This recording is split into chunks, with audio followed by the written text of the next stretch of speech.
என்னை தனிப்பட்ட முறையிலே விமர்சனம் செய்தார். எடப்பாடி பழனிசாமி தமிழகத்தினுடைய முதலமைச்சராக வருவதற்கு ஊர்ந்து சென்றார், பறந்து சென்றார் என்றெல்லாம் விமர்சனம் செய்தார். இப்படி ஒரு முதலமைச்சர் தன்னுடைய பதவியை மறந்து, நிலையை மறந்து ஒரு எதிர்க்கட்சி தலைவரை இப்படி விமர்சனம் செய்கின்றார். தமிழகத்தில் சட்ட ஒழுங்கு அடியோடு சீரழிந்து விட்டது. இன்றைக்கு திறமையற்ற முதலமைச்சர் நாட்டை ஆண்டு கொண்டிருக்கின்றார். பொம்மை முதலமைச்சர் நாட்டை ஆண்டு கொண்டிருக்கின்றார். சட்ட ஒழுங்கு அடியோடு சீர்கட்டு விட்டது. காவல்துறைக்கு முழு சுதந்திரம் கிடையாது. சட்டமன்ற தேர்தலின் போது பாரதிய ஜனதாவுடைய கூட்டணி இல்லை என்று சொல்லப்பட்டிருக்கிறது. அதை வைத்து மீண்டும் மீண்டும் நீங்கள் கேள்வி கேட்டே இருக்கிறீங்க. என்ன சொல்கிறது? திரு உதயநிதி ஸ்டாலின் அவர்கள் அமைச்சரான பிறகு அவருக்கு கொடுக்கப்பட்ட அந்த வேலைகள் சிறப்பாக செஞ்சு 100% சிறப்பாக செயல்பட்டு சொல்கிறார். அப்படின்னா மற்ற அமைச்சர்களை எதுவுமே செய்யலையா? அதிமுக தும்புனா போதும் அதுக்கு ஒரு விவாதம் மேடை, இரும்புனா போதும் அதுக்கு ஒரு விவாதம் மேடை. அதிமுக கட்சியோட ஒரு கட்சி இருக்கு காட்டி தான் விவாத மேடைன்னு ஒரு விவாதமே நடந்துகிட்டு இருப்பதாக எங்களுக்கு தெரியுது.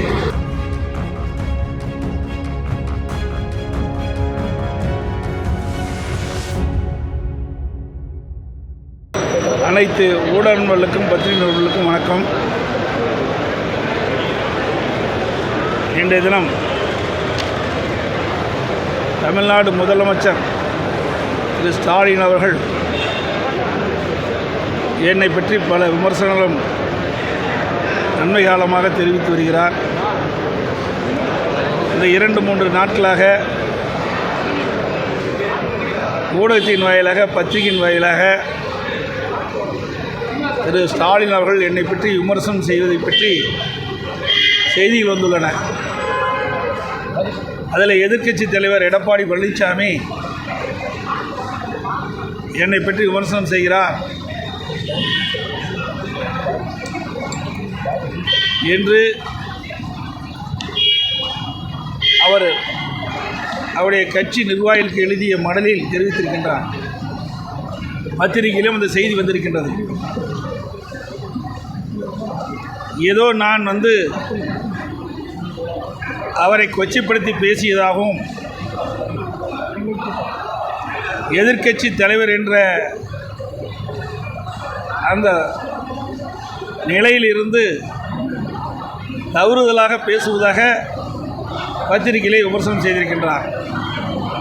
திரு ஸ்டாலின் அவர்கள் எதிர்க்கட்சி தலைவராக இருக்கின்ற பொழுது, நான் முதலமைச்சராக இருந்து பணியாற்றிய அந்த காலகட்டத்தில் திரு ஸ்டாலின் இப்படியெல்லாம் பேசினார் என்பது ஊடகத்தின் வாயிலாக, பத்திரிகையின் வாயிலாக வெளிவந்திருக்கின்றது. குறிப்பாக என்னை தனிப்பட்ட முறையிலே விமர்சனம் செய்தார்.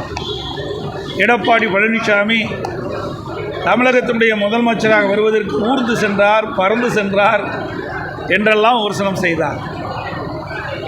அண்மையிலே விருதுநகர் மாவட்டத்தில் நடந்த அரசு நிகழ்ச்சியில் பேசுகின்ற பொழுது கரப்பான் பூச்சி போல் குறிப்பிட்டிருக்கின்றார். இப்படி ஒரு முதலமைச்சர் தன்னுடைய பதவியை மறந்து, நிலையை மறந்து ஒரு எதிர்க்கட்சி தலைவரை இப்படி விமர்சனம் செய்கின்றார். ஆனால் என்னை பொறுத்த வரைக்கும், அனைத்து இந்திய அண்ணா திராவிட முன்னேற்ற கழக நிர்வாகிகளை பொறுத்த வரைக்கும், எந்த ஒரு எதிர்க்கட்சியினரும் தவறுதலாக நாங்கள் விமர்சனம் செய்வது கிடையாது. ஆனால் எங்களை பற்றி எதிர்க்கட்சியினர், ஆளுங்கட்சியைச் சேர்ந்தவர்கள் எங்களை தவறுதலாக விமர்சனம் செய்தால் அதற்கு தக்க பதிலை அவ்வப்போது கொடுப்போம்.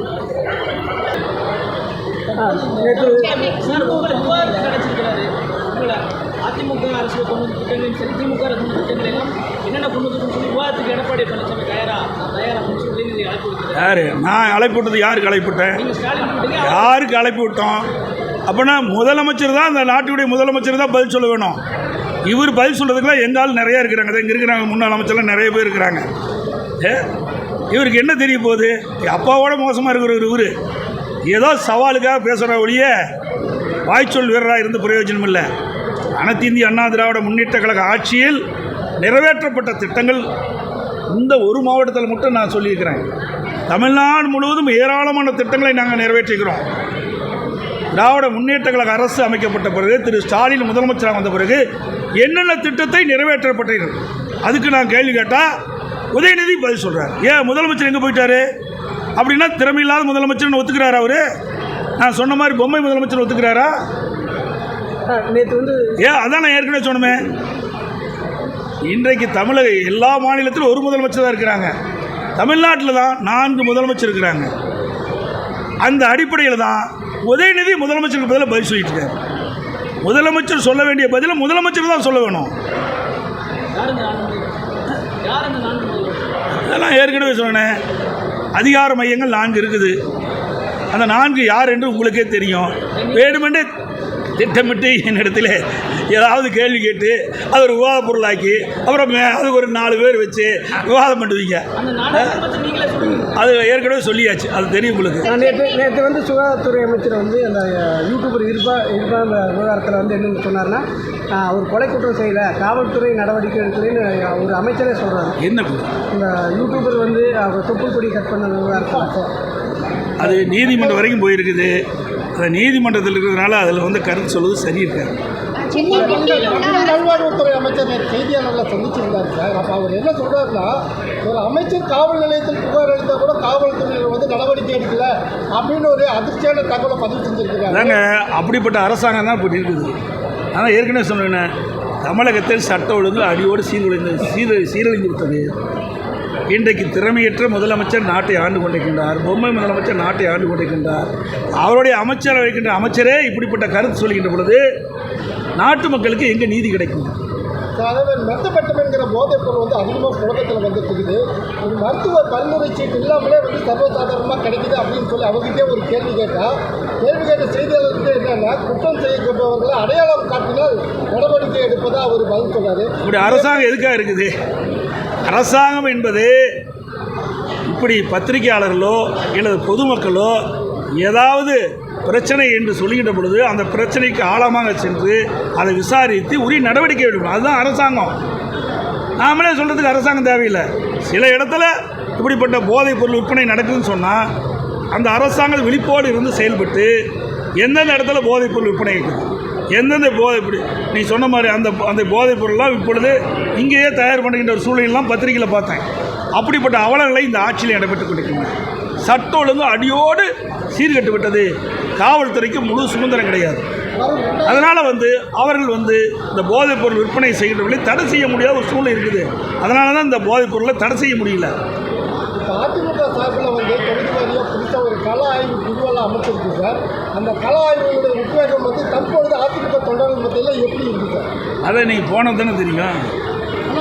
அனைத்து இந்திய அண்ணா திராவிட முன்னேற்ற கழகத்தை பொறுத்த வரைக்கும் கட்டமைப்பு பலமாக இருக்க வேண்டும் என்ற எண்ணத்தின் அடிப்படையில் தான் நாங்கள் இந்த தொடர் நடவடிக்கைகளை எடுத்துக்கிட்டு இருக்கோம். இன்றைக்கு தமிழகம் மட்டும் இல்லை, இந்தியாவிலேயே எந்த ஒரு கட்சியும் அந்த கட்சியினுடைய உறுப்பினர் அட்டை புதுப்பித்தல், புதிய உறுப்பினர் சேர்த்தல், அதை முழுமையாக போய் சேர்ந்ததா என்று ஆய்வு செய்யவே கிடையாது. எல்லாமே ஆன்லைனில் போடுறாங்க, கிடைக்குது. ஆனால் அதிமுக அப்படி இல்லை.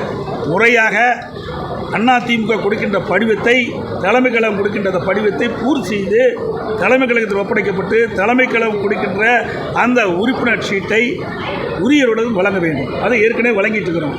அதை களப்பணி செய்வதற்கு தான் இதை ஒவ்வொரு மாவட்டமாக போகிறாங்க. சார், நான் சொல்கிறேன், இன்னும் 1.5 ஆண்டு காலம் இருக்குது. 1.5 ஆண்டு காலத்துக்கு பிறகு தான் தேர்தல் வர இருக்குது.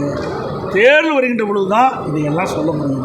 இன்னொன்று சொல்கிறேன், ஏற்கனவே திருச்சி விமான நிலையத்தில் ஒரு நிருபர் கேட்குறாரு. அதுக்கு நான் ஒரு பதில் சொன்னேன். மொத்த கருத்துடைய கட்சிகள்லாம் எங்களோடு இணைந்து அதில் உடனே விவாதமான அன்னைக்கு வச்சுட்டீங்க. பாரதிய ஜனதாவோட எடப்பாடி பழனிசாமி மறைமுக கூட்டணி ஏற்கனவே தெளிவுபடுத்திட்டேன். தெளிவாக நான் சொல்லியாச்சு. நாடாளுமன்ற தேர்தல் இருக்கும்போதே நடக்கின்ற பொழுது கட்சியினுடைய தலைமை அலுவலகத்திலும் சரி, பல்வேறு ஊடக பேட்டியிலும் சரி, பத்திரிகை பேட்டி கொடுக்கும்போது தெளிவாக சொல்லிட்டேன். சட்டமன்ற தேர்தலின் போது பாரதிய ஜனதாவுடைய கூட்டணி இல்லை என்று சொல்லப்பட்டிருக்கிறது. அதை வைத்து மீண்டும் மீண்டும் நீங்கள் கேள்வி கேட்டே இருக்கிறீங்க. என்ன சொல்கிறது? ஏற்கனவே நாங்கள் முடிவு செஞ்சு அறிவிக்கப்பட்டு விட்டது. திமுக எங்களுடைய எதிர்க்கட்சி. திமுக மக்களோட ஆட்சி அகற்றப்பட வேண்டும் என்று நோக்கம். அதோட பாரதிய ஜனதாவுடைய கூட்டணி இல்லை என்பது என்னுடைய நிலைப்பாடு. அதில் தெளிவாக இருக்கிறோம். அதனால் எதையும் பொருத்தி பேசக்கூடாது. ஒருவேளை பாஜக மாநில தலைவர் மாற்றப்பட்ட சார் நான் தான் தெளிவாக சொல்லிட்டேன். மீண்டும் மீண்டும் அதில் கொண்டு வந்து உங்கள் விவாத மேடை வச்சுக்கணும். உங்களுக்கு எங்களை வச்சு ஒரு விவாதம் செய்ய வேணும். அப்படி தான் பார்க்குறீங்க. திமுகவில் எவ்வளோ பிரச்சனை நடந்துருக்கு. ஏதாவது ஊடக நம்பளும் பத்திரிகை நம்பளும் அதை பற்றி சிந்திச்சு போடுறீங்களா? எதுவுமே கிடையாது. அருள் ஊந்து சொல்கிறேன், ஊடக நம்பளும் பத்திரிகை நம்பளும் நடுநிலையோடு நீங்கள் நடந்து கொள்ளுங்க. ஸ்டாலின் அவர் ஒரு நிகழ்ச்சியில் பேசுகிறார். திரு உதயநிதி ஸ்டாலின் அவர்கள் அமைச்சரான பிறகு அவருக்கு கொடுக்கப்பட்ட அந்த வேலைகள் சிறப்பாக செஞ்சு 100% சிறப்பாக செயல்பட்டு சொல்கிறார். அப்படின்னா மற்ற அமைச்சர்கள்லாம் எதுவுமே செய்யலையா? மற்ற அமைச்சரெல்லாம் அவருடைய துறையில் எதுவுமே செய்யலையா? அதை பற்றி ஏதாவது ஒரு விவாத மேடையாவது, ஒரு தொலைக்காட்சியிலாவது விவாத மேடை வச்சு விவாதிக்கிறீங்களா? எதுவுமே விவாதிக்கலையே. அதிமுக தும்புனா போதும் அதுக்கு ஒரு விவாத மேடை, இரும்புனா போதும் அதுக்கு ஒரு விவாத மேடை. அதிமுக கட்சியோட ஒரு கட்சி இருக்கு காட்டி தான் விவாத மேடைன்னு ஒரு விவாதமே நடந்துகிட்டு இருப்பதாக எங்களுக்கு தெரியுது. பத்திரிகையிலும் செய்தி வந்துகிட்டு இருக்குது. ஆக உண்மையில் நீங்கள் நடுநிலையோடு நீங்கள் எண்ணி பார்க்கணும். யார் தவறு செய்தாலும் எந்த கட்சியில் பிரச்சனை அதை முழுமையாக வெளிச்சத்துக்கு கொண்டாங்க. அதை கொண்டு வர மாட்டேங்கிறீங்க. ஆளுங்கட்சிக்கு ஒரு நீதி, எதிர்கட்சிக்கு ஒரு நீதியாக தான் ஊடக நண்பர்களும் பத்திரிகை நண்பர்களும் இன்றைக்கு செய்தி வெளியிட்டிருக்கிறீங்க. அருள் ஊந்து அந்த நிலையை மாற்றி சில ஊடகம் தான், எல்லா ஊடகத்தையும் நான் சொல்லலை, சில பத்திரிகை தான் அப்படி பண்ணுறீங்க. எல்லா பத்திரிகை ஊடகமும் மதிக்கக்கூடியவர்கள். ஆகவே நீங்கள் உண்மை செய்தியை நடுநிலையோடு, அது ஆளுங்கட்சியாக இருந்தாலும் சரி எதிர்கட்சியாக இருந்தாலும் பாரபட்சம் இல்லாமல் செய்தியை வெளியிட வேண்டும் என்று அன்போடு கேட்டு விடைபெறுகின்றேன். நன்றி. இந்திய அரசு மருத்துவமனையில் மருத்துவர்